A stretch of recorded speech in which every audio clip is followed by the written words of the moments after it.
দেখতে পাচ্ছেন একদিকে যখন বুলডোজার দিয়ে ভাঙার কাজ হচ্ছে, অন্যদিকে তখন বিজেপি কর্মী সমর্থক বা স্থানীয়রা যারা রয়েছেন তাদের মধ্যে একটা উচ্ছ্বাসের ছবি ধরা পড়েছে।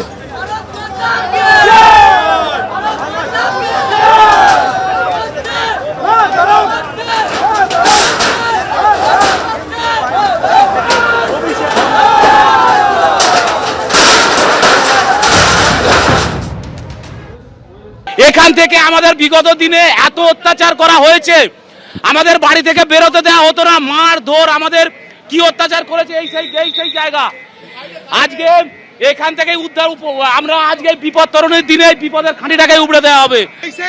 আমরা তৈরি হতো শাহজাহান জাহাঙ্গীর, যারা অবৈধ একটা সন্তান তৈরি করেছিল এই পশ্চিম বাংলা জুড়ে রাজত্ব করার জন্য, যার জন্য আজ এই সমাজ, আজ আমাদের এই পশ্চিম বাংলা রসাতলে চলে গেছে।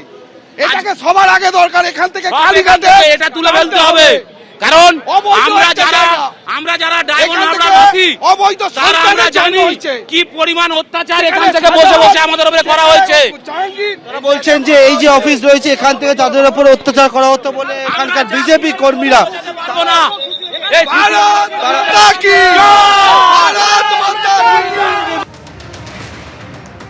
দেখতে পাচ্ছেন একদিকে যখন প্রশাসনের তরফে ভাঙার কাজ চালানো হচ্ছে, তখন স্থানীয়দের কেউ কেউ ভাঙচুরের কাজও চালালেন। একেবারে ভেতরে ঢুকে পর্যন্ত এই কার্যালয়ে ভাঙচুর চালালেন স্থানীয়দের কেউ কেউ।